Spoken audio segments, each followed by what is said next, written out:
Assalamualaikum warahmatullahi wabarakatuh. Kita mulai dengan membaca basmalah. Alhamdulillahirabbil alamin. Allahumma shalli wa sallim ala Muhammad wa ala alihi wa ashabihi ajma'in. Amma ba'd. Ma'asyiral muslimin rahimani wa rahimakumullah. Qala Allah Ta'ala fil Qur'anil Karim. A'udzu billahi minasy syaithanir rajim. Bismillahirrahmanirrahim. Wa ma kunta bijanibil gharbiyyi idh qadayna ila Musal amra wa ma kunta minasy syahidin. Wa ma kunta bijanibil gharbiyyi, dan tidaklah engkau wahai Nabi Muhammad sallallahu alaihi wasallam ada di sisi barat lembah suci itu. Idh qadayna ila Musal amra, ketika kami memberikan perintah kepada Nabi Musa alaihi salam. Wa ma kunta minasy syahidin, dan tidak pula engkau wahai Nabi Muhammad sallallahu alaihi wasallam menyaksikan peristiwa-peristiwa itu. Ma'asyiral muslimin rahimani wa rahimakumullah. Seperti biasa hadirin, hal pertama yang kita lihat dulu dari ayat 44 surat Al-Qasas tadi adalah munasabahnya, keterkaitannya dengan rangkaian ayat-ayat sebelumnya. Khususnya kita simak sejak ayat 3 sampai ayat 43-nya. Di dalam rangkaian ayat itu hadirin tampak bagaimana Al-Quran menggambarkan kembali di antara kisah hidup Nabi Musa alaihissalam. Sejak beliau masih bayi, ketika beliau lahir dalam keadaan Fir'aun membunuh bayi laki-laki baru lahir. Kemudian sang ibu berdasarkan tuntunan Allah demi keselamatan bayi menghanyutkan bayi ini di sungai Nil fil Yam. Akhirnya bayi ini diselamatkan oleh keluarga Fir'aun. Dan lebih ujung lagi, akhirnya sang ibu kembali merawat bayi ini. Ini kisah hidup Nabi Musa alaihissalam ketika beliau masih bayi. Kemudian kita ingat hadirin, rangkaian berikutnya menggambarkan bagaimana hidup Nabi Musa alaihissalam ketika beliau telah dewasa, tapi sebelum diangkat menjadi Rasul Allah. Beliau pernah terlibat dalam kasus pembunuhan tidak disengaja. Ketika beliau masuk ke kota, dia dapati dua orang sedang berkelahi. Satu dari kelompoknya, kalangan Bani Israel, sementara yang lain dari kelompok pendukung Fir'aun. Akhirnya Nabi Musa karena semangat melawan penindasan seperti Allah, beliau tanpa sengaja melenyapkan nyawa yang berasal dari pendukung Fir'aun. Singkat cerita, akhirnya Nabi Musa alaihissalam berpindah ke daerah Madian. Di situ beliau menikah dengan salah satu dari putri Nabi Syuaib alaihissalam. Dan hadirin kita ingat pula rangkaian ayat berikutnya menggambarkan bagaimana akhirnya Nabi Musa alaihissalam menerima wahyu dari Allah ketika beliau melihat rahmat Allah, melihat api di suatu gunung rahmat Allah di sisi baratnya rahmat Allah.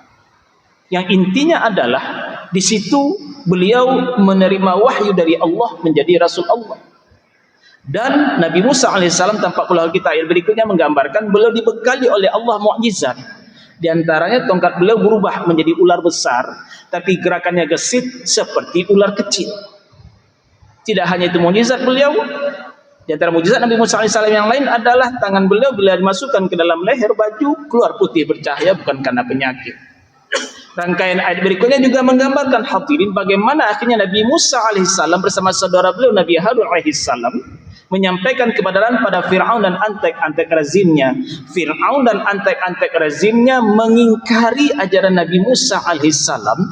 Walau bila kita hubungkan dengan surat Asy-Syu'ara, para penyihir terbaik Fir'aun mengakui Nabi Musa benar. Tapi Fir'aun dan antek-antek rezimnya tetap mengingkari, termasuk di dalamnya Haman. Kemarin kita bicarakan Haman orang cerdas, tapi kecerdasannya tidak digunakan untuk meluruskan langkah Fir'aun yang bengkok. Kecerdasannya digunakan untuk menjilat Fir'aun. Ini Haman, orang yang menjilat Fir'aun. Yang mungkin versi Haman dengan cara itu posisinya aman. Dan memang di masa Fir'aun Haman ini posisinya aman. Bahasa orang sekarang, dia menteri segala urusan, Fir'aun, rahmati Allah. Sehingga dari kisah Haman kemarin tampak, menjilatlah agar Anda bisa menjabat. Itu Haman. Kemudian hadirin kan berikutnya menggambarkan lagi bagaimana akhirnya Fir'aun dan antek-antek rezimnya termasuk Haman dibinasakan oleh Allah, ditenggelamkan juga dalam laut fil yam. Rahmati Allah. Itu ayat 3 sampai ayat 43. Rahmati Allah. Menggambarkan kisah hidup Nabi Musa alaihissalam jauh sebelum Nabi Muhammad sallallahu alaihi wasallam lahir, sebelum dia diangkat menjadi Rasul Allah. Rahmati Allah. Pertanyaan sederhana, bagaimana bisa Nabi Muhammad sallallahu alaihi wasallam melalui Al-Qur'an menyampaikan informasi tentang kisah hidup Nabi Musa alaihissalam? Padahal ayat 44 menegaskan, "Wa ma kunta bijanibil gharbiyyi," dan tidaklah engkau hai Nabi Muhammad sallallahu alaihi wasallam hadir di sisi barat lembah suci itu. Irqadaina ila Musa al-amra, ketika kami memberikan perintah kepada Nabi Musa alaihissalam. Wa ma kunta minasyahidin, dan tidak pula engkau hai Nabi Muhammad sallallahu alaihi wasallam termasuk menyaksikan kisah-kisah hidup Nabi Musa alaihissalam. Ayat 44 menegaskan bahwa Nabi Muhammad sallallahu alaihi wasallam ketika Allah mengangkat Nabi Musa alaihissalam menjadi Rasul Allah, Nabi Muhammad saja tidak ada saat itu. Riwayat hidup Nabi Musa alaihissalam, kisah hidup Nabi Musa alaihissalam, Nabi Muhammad saja, wa ma kunta minasyahidin, engkau hai Nabi Muhammad sallallahu alaihi wasallam juga tidak termasuk menyaksikan kisah-kisah itu. Penegasan dari ayat 44, rahmati Allah, bahwa Al-Quran yang disampaikan Nabi Muhammad sallallahu alaihi wasallam menyampaikan kisah hidup Nabi Musa. Nabi Muhammad saja belum hadir ketika itu, beliau tidak menyaksikan, sehingga muncul pertanyaan. Kamu renungkanlah, khususnya musyrik Makkah, lebih umum siapa lagi yang mengingkari ayat-ayat Al-Quran. Kamu renungkanlah, bagaimana bisa kisah ribuan tahun sebelum Nabi Muhammad sallallahu alaihi wasallam lahir, tapi oleh Al-Quran yang disampaikan oleh Nabi Muhammad, kisah itu seolah-olah terasa hidup kembali. Kisah itu diceritakan dengan akurat. Kamu renungkanlah, dari mana informasi ini? Pasti informasi ini, pasti ayat Al-Quran ini tidak dibuat-buat oleh Nabi Muhammad sallallahu alaihi wasallam. Pasti ini berasal dari yang maha tahu tentang peristiwa gaib. Karena kisah umat terdahulu itu gaib. Hanya yang maha tahu tentang yang gaib yang tahu kisah ini, dan pasti itu dari Allah. Al-Quran menceritakan ini. Kalau gitu Al-Quran itu tidak dibuat-buat oleh Nabi Muhammad sallallahu alaihi wasallam, pasti dari Allah. Kenapa? Nabi Muhammad saja waktu itu tidak ada, beliau tidak menyaksikan, tapi melalui Al-Quran bisa digambarkan kembali kisah hidup Nabi Musa alaihissalam. Di sini hadirin terasa oleh kita ayat 44 ini menegaskan Al-Quran itu tidak dibuat-buat oleh Nabi Muhammad sallallahu alaihi wasallam. Apalagi hadirin kalau kita hubungkan dengan keadaan beliau itu ummi, tidak pandai menulis, tidak pandai membaca. Inna ummatun ummiyatun, kata Nabi, sesungguhnya kami ini umat yang ummi, kami tak pandai menulis, kami tak pandai berhitung. Rahmati Allah, kondisi Nabi ummi. Cuma kita catat hadirin, ummi ini bukan berarti orang di masa itu bodoh, karena ukuran kecerdasan waktu itu bukan pandai tulis baca, ukuran kecerdasan hafalan. Kami ini umat yang ummi, kata Nabi. Kami tak pandai menulis, kami tak pandai berhitung. Nabi itu ummi. Beliau tidak pernah belajar pada siapapun. Sejarah yang membuktikan. Beliau tidak pernah kuliah dimanapun. Sehingga jangan coba-coba menanya ijazah beliau, apalagi sampai rahmati Allah dikatakan ijazah palsu, tidak ada. Beliau tidak kuliah dimanapun, beliau ummi. Tapi kondisi beliau yang ummi ini kok bisa menceritakan kisah ribuan tahun sebelum beliau lahir? Dari mana kisah ini muncul? Sementara kisah itu terbukti nyata adanya. Kisah Haman ditemukan buktinya oleh arkeolog zaman sekarang, rahmati Allah. Bahkan hadirin kalau kita lihat surat Yunus, kisah penyelamatan jasad Fir'aun diceritakan oleh Al-Quran. Banyak orang tahu Fir'aun mati tenggelam. Tapi ternyata hadirin tidak banyak yang tahu sebelum ayat itu turun tentang nasib jasad Fir'aun, kecuali masyarakat yang hidup ketika Fir'aun ditenggelamkan. Surat Yunus menggambarkan jasad Fir'aun diselamatkan. Kitab suci agama lain, kalau kita kutip keterangan ahli, tidak ada yang bercerita tentang penyelamatan jasad Fir'aun. Terbukti penyelamatan jasad Fir'aun ini ditemukan mumi yang kita katakan sekarang. Kalau gitu kembali tadi, bagaimana bisa orang yang ummi yaitu Nabi Muhammad sallallahu alaihi wasallam mampu menceritakan kisah-kisah ini? Pasti ini tidak bisa dibuat-buat oleh beliau, karena beliau tidak berguru pada siapapun, tidak kuliah dimanapun. Pasti ini berasal dari Allah. Di sini hadirin Bapak Ibu, tampaknya kondisi Nabi yang ummi justru menjadi pembuktian benarnya Al-Quran yang beliau sampaikan. Walau ada orang-orang yang anti-Islam menuduh Al-Quran menjiplak kitab suci agama sebelumnya, menuduh Nabi belajar pada orang-orang sebelumnya. Di antara kita lihat namanya Montgomery-Ward. Dia menuduh Nabi pernah belajar pada pendeta Buhaira. Allah, kita simak riwayat hidup Nabi Muhammad sallallahu alaihi wasallam. Nabi memang pernah berjumpa dengan pendeta Buhaira, yaitu ketika beliau masih kanak-kanak menjelang remaja. Beliau diajak untuk berjalan dagang oleh kafilah Abu Talib ke negeri Syam. Syam itu sekarang pecah menjadi 4 negara: Suriah, Lebanon, Yordania, Palestina. Tidak ada Israel dalam peta. Rahmati Allah. Dan Nabi ikut rombongan dagang kafilah Abu Talib. Berjumpalah rombongan dagang ini dengan pendeta Buhaira. Rahmati Allah. Oleh pendeta Buhaira, rombongan dagang ini dipersilakan menemui beliau. Rombongan dagang Abu Talib menemui pendeta Buhaira, tapi Nabi Muhammad sallallahu alaihi wasallam waktu itu masih kanak-kanak menjelang remaja, ditugaskan menjaga barang-barang dagangan. Dilihat oleh pendeta Buhaira, karena pendeta Buhaira tahu tentang ciri-ciri Nabi terakhir. Ditanya oleh beliau, masih adakah di luar? Dijawab, tidak lagi ada.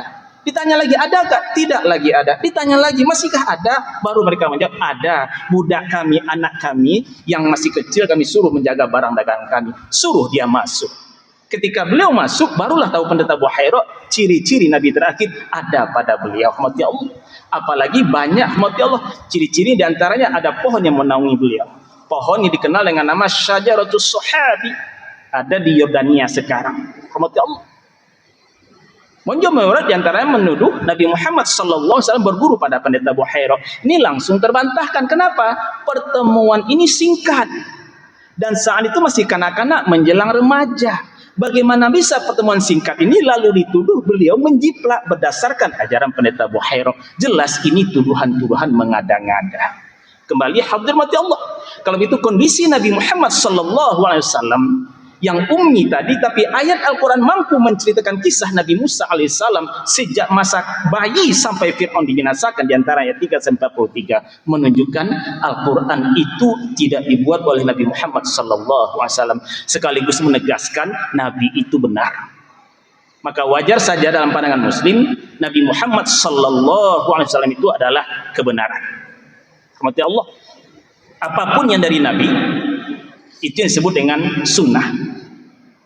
Dan itu ditiru oleh umat Nabi Muhammad sallallahu alaihi wasallam. Cuma kita ingat Bapak Ibu, ada sunnah beliau, perkataan namanya sunnah qauliyah, perkataan beliau. Ada perbuatan beliau, sunnah fi'liyah. Ada perbuatan sahabat dibenarkan oleh beliau, sunnah taqririyah. Ini sunnah Nabi dan itu kebenaran. Cuma kita ingat pula hadirin, sunnah Nabi ini ada yang wajib hukumnya kita mengikuti. Contoh, sholat fardu 5 waktu, sunnah Nabi, wajib kita mengikuti. Ada yang hukumnya sunnah Nabi, hukumnya sunat kita mengikuti. Contoh, sholat duha atau sholat sunat tahiyatul masjid. Kalau gitu Bapak Ibu, bila sedang ada ceramah, Bapak Ibu baru masuk masjid, sholat sunat dulu, jangan langsung duduk hendaknya. Ada pula sunnah Nabi, mubah kita mengikuti. Contoh, Nabi makan pakai 3 jari. Silahkan saja diikuti atau tidak diikuti.